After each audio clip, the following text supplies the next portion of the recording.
میرے محترم دوستوں، بزرگوں، عزیزوں، آج کا دن بہت بابرکت اور عظمت والا دن ہے۔ آج کے دن کو یوم عرفہ کہا جاتا ہے۔ نبی کریم صلی اللہ علیہ وسلم کی حدیث میں اس دن کے متعلق فرمایا گیا ہے کہ یہ دن 10,000 دنوں کے برابر ہے، اور آج کے دن کا روزہ 2 سال کے گناہوں کی معافی کا ذریعہ ہے۔ آج کے دن کا روزہ 1 سال کے روزوں کے برابر ثواب رکھتا ہے۔ عرفہ کے دن اللہ تعالیٰ کی رحمت اپنے بندوں کے بہت زیادہ قریب آ جاتی ہے۔ اللہ پاک اپنے بندوں کی دعاؤں کو قبول فرماتا ہے۔ جتنی بخشش اس دن اللہ پاک فرماتے ہیں، کسی اور دن اللہ اتنی بخشش نہیں فرماتا۔ جتنے اپنے بندوں کی بخشش کا اعلان جتنی مقدار میں یوم عرفہ کو ہوتا ہے، کسی اور دن نہیں ہوتا۔ اور ہماری لیے ایک خوش قسمتی یہ بھی ہے کہ آج یوم عرفہ بھی ہے اور یوم الجمعہ بھی ہے۔ جمعے کے دن کے الگ فضائل ہیں۔ جمعے کے دن کو یوم العید کہا گیا ہے۔ تو 2 دن اللہ تعالیٰ نے ہمیں آج کے دن میں عطا فرما دیے کہ آج یوم عرفہ بھی ہے اور یوم الجمعہ بھی ہے۔ ہمیں چاہیے ایک تو کہ ہم جو گھڑیاں باقی ہیں، آج کے دن ضرور کچھ تھوڑی سی محنت کر کے اللہ کے سامنے دعائیں کریں، آہوزاری کریں، رجوع اللہ کریں، تلاوت کا اہتمام کریں، استغفار توبہ کا اہتمام کریں، اور اللہ سے اپنے لیے ہدایت مانگیں اور ہدایت پر استقامت مانگیں اور خاتمہ ایمان پر اللہ سے مانگیں۔ بڑا قیمتی دن ہے، بڑی قیمتی گھڑیاں ہیں۔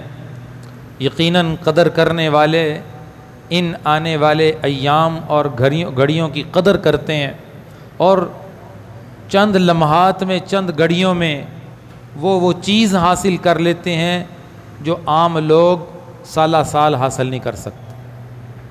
یہ دن اللہ نے ہمیں دیے بھی اسی لیے ہیں کہ میرے بندے ان دنوں اور راتوں میں تھوڑی سی محنت کریں گے، اللہ ان کے اوپر اپنی رحمت کی بارش فرما دیں گے۔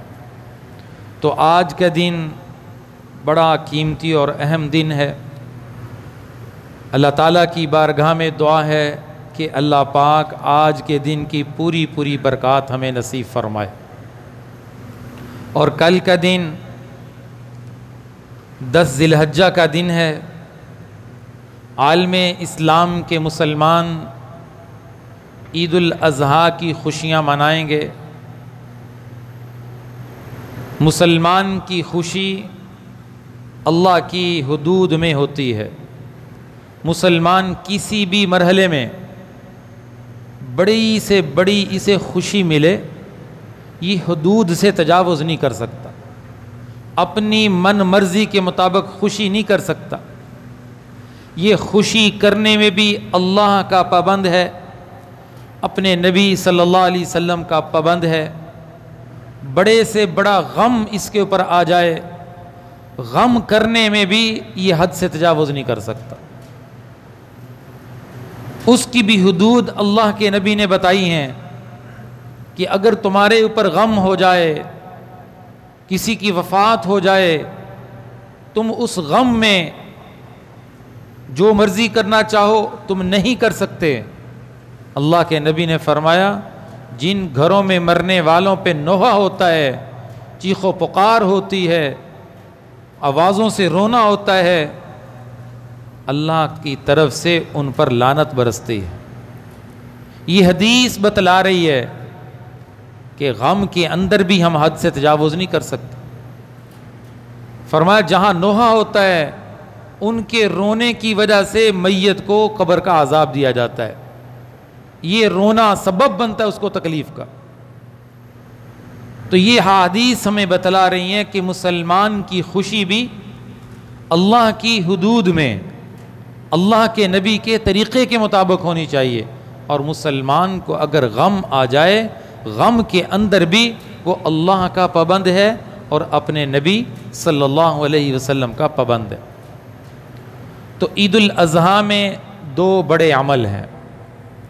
ایک عمل عید الاضحیٰ کی خوشی کا ہے کہ ہم اس دن خوشی کریں گے، اللہ اپنے بندوں کے میزبان ہوتے ہیں اور اللہ کے بندے اللہ کے مہمان ہوتے ہیں۔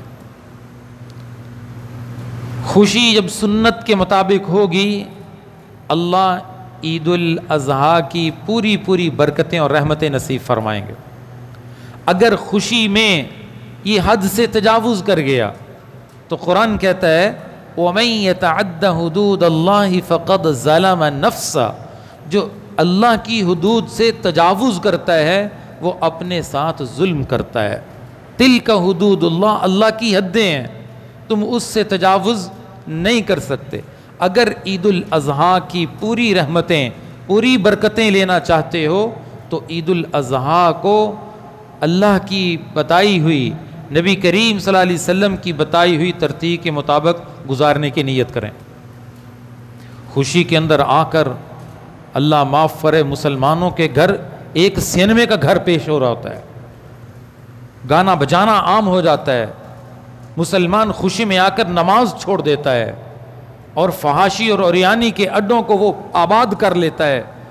پوچھا جائے کہ تجھے ہوا کیا ہے، تیرے گھر سے گانا بجانے کی آوازیں بلند ہو رہی ہیں، فحاشی اور عریانی کی باتیں بلند ہو رہی ہیں، تیرے عمل کے اندر تبدیلی کیوں آ گئی ہے؟ مسلمان کہتا ہے آج خوشی کا دن ہے۔ نعوذ باللہ، خوشی میں آ کر اللہ سے بغاوت کی جا رہی ہے، اللہ کے نبی کی زندگی کو پس پش ڈالا جا رہا ہے۔ وَمَن يَتَعَدَّ حُدُودَ اللَّهِ فَقَدْ ظَلَمَ نَفْسَهُ، اس نے یہ عمل کر کے اپنے ساتھ ظلم کیا ہے۔ اس لیے مسلمان ہرگز ایسا نہیں کرتا، وہ خوشی بھی حدود کے اندر رہتے ہوئے کرتا ہے۔ تو ہمارے لیے کل کے دن میں بڑا ایک اہم عمل یہ ہے کہ ہم عید الاضحیٰ کی خوشی حدود شریعت کے مطابق کریں گے، حدود سے باہر ہرگز نہیں نکلیں گے۔ اور آج کی جو رات ہے یہ رات بھی بڑی قیمتی ہے۔ میرے اور آپ کے نبی کی اتنی روایات ہیں، اتنی احادیث ہیں، آپ فرماتے ہیں جو عید الاضحیٰ کی رات، عید الفطر کی رات اللہ کو یاد کرتا ہے، عبادت کرتا ہے، رات کو اللہ کی عبادت کے ساتھ مزین کرتا ہے، فرمایا قیامت کے دن لوگوں کے دل مردہ ہو جائیں گے، اللہ اس کے دل کو زندہ رکھے گا، اور قیامت کی بڑی بڑی گھبراہٹوں سے اللہ اسے محفوظ فرمائے گا۔ قیامت کا دن کتنا سخت دن ہے، فرمایا یوم یجعل الولدان شیبا، جس دن بچے بھی بوڑھے ہو جائیں گے۔ یا ایھا الناس اتقوا ربکم ان زلزلۃ الساعۃ شیء عظیم، قیامت کا زلزلہ بہت بڑا زلزلہ ہے۔ قیامت کا دن 50,000 سنہ، 50,000 سال کا ایک دن ہے۔ اتنا بڑا، اتنا خوفناک دن، جو عید الاضحیٰ کی رات، عید الفطر کی رات اللہ کو یاد کرتا ہے، اللہ کی عبادت کرتا ہے، اللہ قیامت کی گھبراہٹ سے اسے محفوظ رکھیں گے۔ تھوڑی محنت ہے۔ آخرت کے جتنے مسائل میرے عزیزو ہمارے ساتھ پیش آنے والے ہیں، ان مسائل کا حل اللہ کے نبی نے ہمیں بتا دیا ہے۔ آخر کے جتنے مرحلے، جتنے مراحل آنے والے ہیں، ہمیں ان کا سامنا کرنا ہے۔ اگر ہم ان مراحل کو آسانی سے گزارنا چاہتے ہیں، ان سے گزرنا چاہتے ہیں، اللہ کے نبی نے ہمیں بتا دیا ان عملوں کی برکت سے تمہاری آخرت آسان ہو سکتی ہے۔ سب سے پہلا مسئلہ یہ ہوتا ہے میری موت آسانی سے آئے، میری موت آسانی سے آئے۔ میرے نبی نے فرمایا جو توبہ کرتا رہتا ہے، استغفار کرتا رہتا ہے، معافی مانگتا رہتا ہے، اس کی موت آسانی سے آتی ہے۔ اللہ اسے موت کے وقت آسانی نصیب فرماتے ہیں۔ دوسرا بڑا مرحلہ ہوتا ہے اللہ مجھے عذاب قبر سے بچا لے، تو میرے نبی نے 2 بڑے اہم عمل بتائے کہ جو تجھے عذاب قبر سے بچا سکتے ہیں۔ ایک 5 وقت کی نماز کا اہتمام کرنے والے کو عذاب قبر نہیں ہوتا، اور رات کو سورۃ تبارک الذی پڑھنے والے کی بھی اللہ عذاب قبر سے حفاظت فرماتے ہیں۔ عرض کرنے کا مقصد یہ جتنے مراحل آ رہے ہیں ان مراحل سے آسانی ہو جائے، میرے نبی نے پہلے ہمیں بتا دیا کہ یہ عمل کرو گے اللہ تمہاری ان مراحل کو آسان فرما دیں گے۔ تو آج کی رات قیمتی ہے، غفلت میں، نافرمانی میں اور فحاشی میں، آوارہ گردی میں، بازاروں میں نہ گزار دیں۔ جتنی طاقت ہمت ہے 1 گھنٹہ 2 گھنٹے 3 گھنٹے اپنی استطاعت کے مطابق خلوت میں بیٹھ کر اللہ کو یاد کر لیں، اللہ کے سامنے دعا کر لیں۔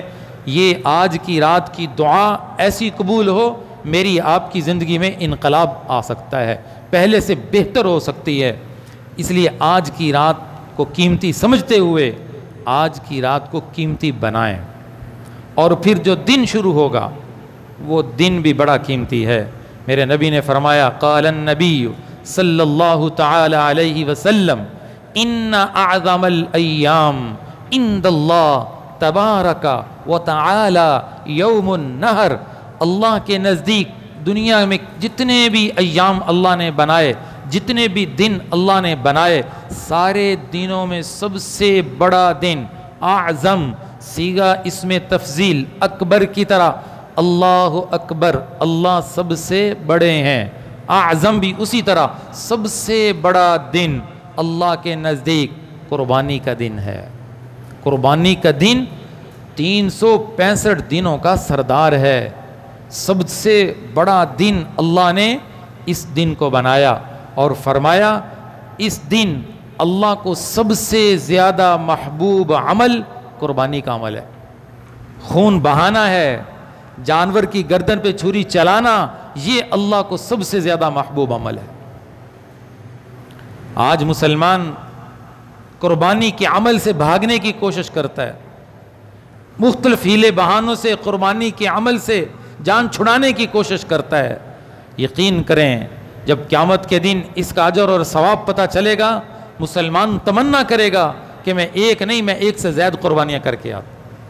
اور اللہ کے کتنے مخلص بندے ہیں جو قربانی کی عبادت کو کتنے شوق اور محبت سے کرتے ہیں، اللہ کے راستے میں کتنی محبت سے قربانی کا عمل کرتے ہیں۔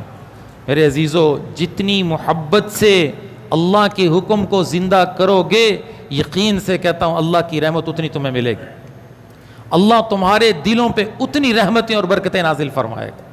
اپنا دل اللہ کے سامنے خالص کر کے پیش کرو کہ یا اللہ میں تیرے حکم پر عمل کرنے لگا ہوں، میرا جذبہ خالص ہے، میری خوشی ہے اور میری چاہت ہے کہ میں آپ کے حکم پر خوشی سے عمل کروں۔ تو ایک کل کے دن کا عمل میں نے عرض کیا، کل کے دن کی خوشی حدود شریعت کے مطابق کریں گے، اور قربانی کا عمل جو اللہ کے نزدیک سب سے اہم عمل ہے، وہ عمل بھی ہم خوشی سے کریں گے، چاہت سے کریں گے، اللہ سے پورا پورا اس کا اجر لیں گے۔ اور جب آپ عید کی نماز پڑھنے آؤ گے، دیکھیں اللہ نے ہمیں خوشی کا دن عطا فرمایا، اور اس خوشی کے دن کا آغاز نماز سے فرمایا کہ خوشی کا دن ہے، سب سے پہلے خوشی کے دن کا آغاز تم مجھے سجدہ کرنے سے کرو گے، میری عبادت سے کرو گے، نماز سے کرو گے۔ فجر کی نماز کے بعد سے لے کر عید کی نماز تک کسی قسم کے کوئی نفل جائز نہیں، اس دن اشراق بھی نہیں پڑھی جائے گی۔ کیوں؟ حالانکہ اشراق کا ثواب 1 حج اور عمرے کے برابر ہے، کتنا ثواب ہے، لیکن اس دن اشراق پڑھنا بھی جائز نہیں، تاکہ مسلمان عید کی نماز کو اہمیت دیں، عید کی نماز کی تیاری کریں۔ تو خوشی کے دن کا آغاز نماز سے ہوگا، عید الفطر ہو تب عید کی نماز، عید الاضحیٰ ہو تب عید کی نماز۔ تو عید کی نماز کے لیے ایک تو عید کے دن سنت ہے صبح جلدی بیداری کی جائے، صبح جلدی اٹھیں، فجر کی نماز باجماعت اہتمام سے پڑھیں، اور اس کے بعد عید کی نماز کی تیاری شروع کر دیں۔ نماز فجر کے بعد کوئی کام نہ کریں سوائے عید کی نماز کی تیاری۔ عید کی نماز کی تیاری کے لیے اللہ کے نبی صلی اللہ علیہ وسلم کی جو ترتیب تھی، اگر ہم اس ترتیب کے اوپر آئیں گے ہمیں ایک ایک سنت کو زندہ کرنے کا ثواب ملے گا، اور اللہ کے نبی کی ایک ایک سنت زندہ ہو جائے گی، اور ہماری عید کی نماز بھی اور عید کا دن بھی نبی کریم صلی اللہ علیہ وسلم کی ترتیب سے ہو جائے گا۔ تو سب سے پہلے صبح جلدی اٹھنے کی کوشش کریں گے، باجماعت نماز کا اہتمام کریں، جا کر عید کی نماز کی تیاری کریں، غسل کریں اور خوشبو کا استعمال کریں، اچھے کپڑے پہنیں، آپ کے لباس میں جو عمدہ لباس ہے اسے پہننے کا اہتمام کریں۔ نئے کپڑے ضروری نہیں ہیں، نیا جوتا ضروری نہیں ہے، یہ لوگوں نے اپنے اوپر فرض کر لیا ہے کہ عید کے دن نیا جوڑا ہوتا ہے اور نیا جوتا ہوتا ہے، ایسا نہیں ہے۔ اپنے لباس میں ہر بندے کی اپنی اپنی استطاعت ہے، جس کے پاس طاقت ہے وہ نیا بھی لے سکتا ہے، لیکن جو تعلیمات نبوی ہیں وہ یہی ہیں کہ آپ کے لباس میں جو عمدہ لباس ہے اسے پہننے کا اہتمام کریں، اور عیدگاہ کی طرف چلیں اور عید کی نماز کے لیے جلدی آنے کا اہتمام کریں۔ اتنی غفلت کرتے ہیں، اب عید کی نماز کا خطبہ ہو رہا ہوتا ہے اور چلے آ رہے ہوتے ہیں۔ اب چونکہ عید سال کے بعد آتی ہے، اب بھول جاتے ہیں کہ عید کی نماز کا خطبہ عید کی نماز کے بعد ہوتا ہے، اب بھول جاتے ہیں کہ بھی تو خطبہ ہو رہا ہے، شاید ابھی عید کی نماز ہونی ہے، آ کے بیٹھ جاتے ہیں، خطبہ ختم ہوتا ہے، لوگ مبارکباد دینی شروع کرتے ہیں، اب وہ بیچارہ جو بعد میں آیا اسے پتہ نہیں چلتا کہ عید کی نماز تو ہو چکی۔ تو عید کی نماز کے لیے مسنون ہے کہ جلدی عیدگاہ مسجد پہنچیں، اور جب عید کی نماز کے لیے آپ گھر سے نکلیں تو بآواز بلند تکبیر پڑھتے ہوئے نکلیں، باتیں کرتے ہوئے نہ نکلیں، گپ شپ کرتے ہوئے نہ نکلیں، اللہ کو یاد کرتے ہوئے نکلیں، اللہ اکبر اللہ اکبر لا الہ الا اللہ اللہ اکبر وللہ الحمد۔ اس تکبیر کو بلند کرتے ہوئے اور اس کے معنی پہ غور کرتے ہوئے کہ ہمیں بار بار یہ کلمات دہرانے کا حکم کیوں دیا جا رہا ہے، اللہ بندے کے دل میں اس بات کو پختہ کرنا چاہتے ہیں۔ انسان جو زبان سے بولتا ہے اگر اس کے معنی پہ غور کرے تو دل کے اوپر بھی اثر ہوتا ہے۔ بتانا چاہتے ہیں کہ میرا بندہ مجھے بڑا سمجھے، کسی اور کو بڑا نہ سمجھے، کہ سب سے بڑے اللہ ہیں، میرے بڑے کون ہیں؟ اللہ ہیں۔ جب اللہ کو بڑا سمجھے گا، اللہ کی عظمت اس کے دل میں آئے گی، اللہ کو بڑا سمجھے گا، اللہ کی عظمت دل میں آئے گی تو اللہ کے حکم پر عمل کرنا آسان ہوگا۔ آج اللہ کا حکم کیوں ٹوٹتا ہے؟ آج نماز کا ہم سے حکم کیوں ٹوٹتا ہے؟ آج قرآن کی تلاوت ہم سے کیوں رہ جاتی ہے؟ اس وجہ سے ہمارے دلوں میں اللہ کی عظمت نہیں ہے۔ آج دنیا میں جس کی عظمت دل میں ہے اس کی بات پہ کتنا عمل ہو رہا ہے، بھاگ بھاگ کے عمل ہو رہا ہے، خوشی سے عمل ہو رہا ہے، اس لیے کہ اس کی عظمت دل کے اندر ہے۔ مسلمان کا دل اللہ کی کبریائی سے خالی ہے، اللہ کی عظمت سے خالی ہے۔ دل میں اللہ کی عظمت ہوتی تو جب صدا بلند ہوتی اللہ اکبر، یقین کریں سب کچھ چھوڑ کر یہ اللہ کے حکم کو پورا کرنے مسجد پہنچ جاتا۔ اس کے لیے تو بڑا اس کا کاروبار ہے، اس کے لیے بڑا تو اس کی دکان ہے، اس کی ملازمت ہے، مال ہے، دولت ہے، یہ بڑے ہیں، اس لیے یہ ان چیزوں پر اللہ کے حکم کو قربان کر دیتا ہے۔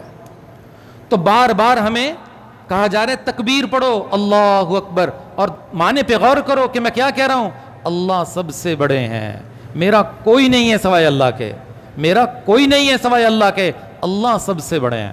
تو آتے ہوئے تکبیر کہتے ہوئے آنا ہے، اور جب واپس جانا ہے تو اور راستے سے جانا ہے، آتے ہوئے اور راستے سے آنا ہے، یہ بھی مسنون ہے۔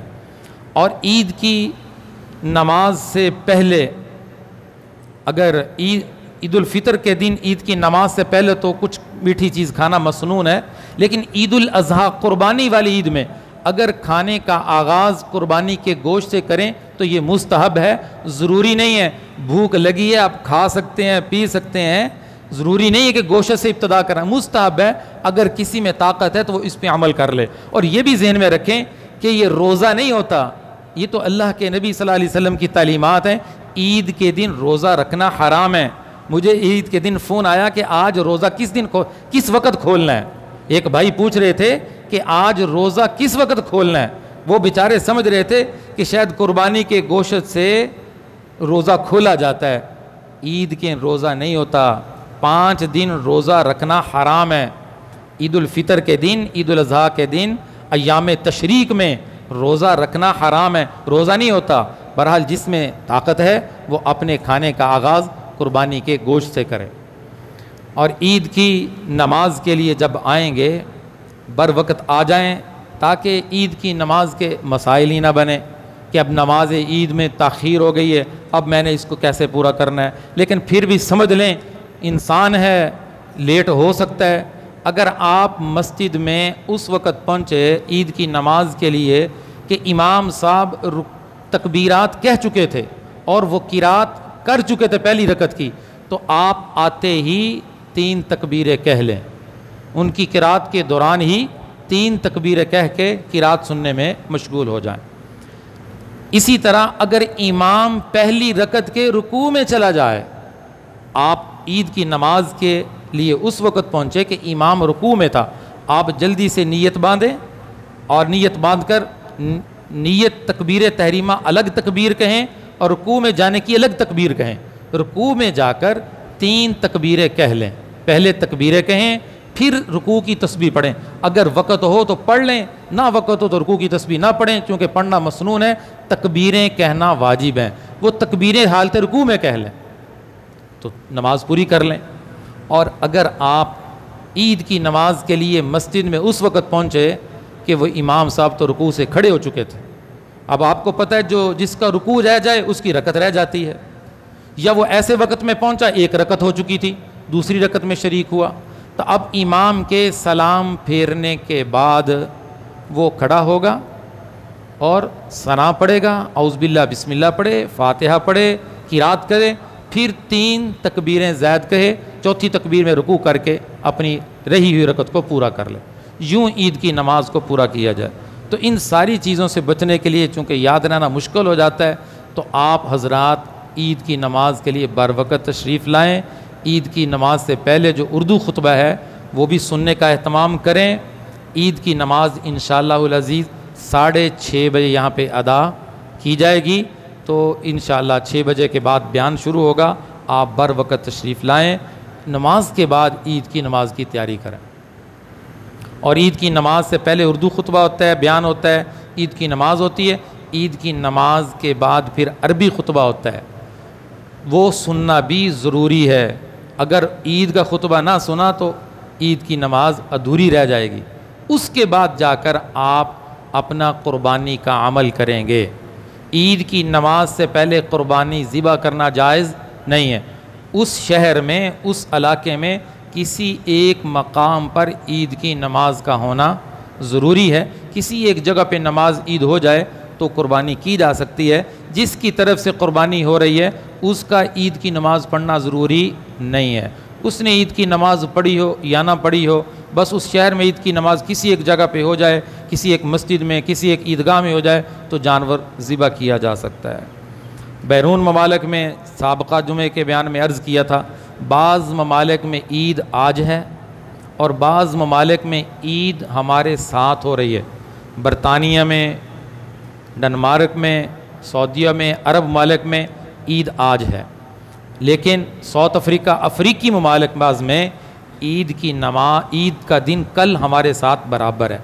تو میں نے یہ عرض کیا تھا کہ اگر ایسے شخص کی قربانی پاکستان میں کی جا رہی ہے جو بیرون ملک میں رہتا ہے اور اس کا عید کا دن اور پاکستان میں عید کا دن ایک ہے، برابر ہے، تو پھر یہ دھیان کیا جائے کہ وہ ممالک ہم سے وقت کے لحاظ سے پیچھے ہیں، ہم آگے ہیں، تو جب تک اس ملک میں صبح صادق نہیں ہوتی اس وقت تک وہاں پہ مقیم شخص کی قربانی پاکستان میں ذبح نہیں کی جا سکتی، اگر ذبح کر دی گئی تو اس کی قربانی خراب ہوگی، اس کی قربانی نہیں ہوگی۔ اس لیے معلومات لیں، اگر آپ کے عزیز بیرون ممالک میں رہتے ہیں، آپ ان کی قربانی پاکستان میں کر رہے ہیں اور قربانی بھی ایک دن میں اکٹھی ہے، عید بھی ایک دن میں اکٹھی ہو رہی ہے، تو وہاں جب تک صبح صادق، مثلا افریقہ ہے، افریقہ ہم سے 3 گھنٹے پیچھے ہے، اب افریقہ میں رہنے والے شخص کی قربانی اگر ہم پاکستان میں کریں گے کم از کم 9:30 10 بجے کرنی چاہیے، اس لیے کہ وہاں 6 بجے فجر کی نماز ہوتی ہے، اذان فجر اور صبح صادق ہوتی ہے، تو 3 گھنٹے چونکہ وہ ہم سے پیچھے ہیں، ہم 3 گھنٹے آگے ہیں، تو وہاں پہ مقیم شخص کی قربانی یہاں پہ 9:30 10 بجے کی جائے تاکہ وہاں صبح صادق ہو جائے اور عید کا دن وہاں شروع ہو جائے، کیونکہ شریعت کا مسئلہ ہے کہ جس جگہ جانور موجود ہے وہاں بھی عید کا ہونا ضروری ہے، اور جس جگہ وہ شخص موجود ہے جس کی طرف سے عید قربانی کی جا رہی ہے وہاں بھی عید کا دن ہونا ضروری ہے، دونوں جگہ عید کا دن ہوگا تو قربانی ہو سکے گی۔ اسی طرح پاکستان میں عید کا تیسرا دن ہوگا، اور جن ممالک میں عید ایک دن پہلے ہے وہاں عید کے دن ختم ہو جائیں گے، ایام ختم ہو جائیں گے۔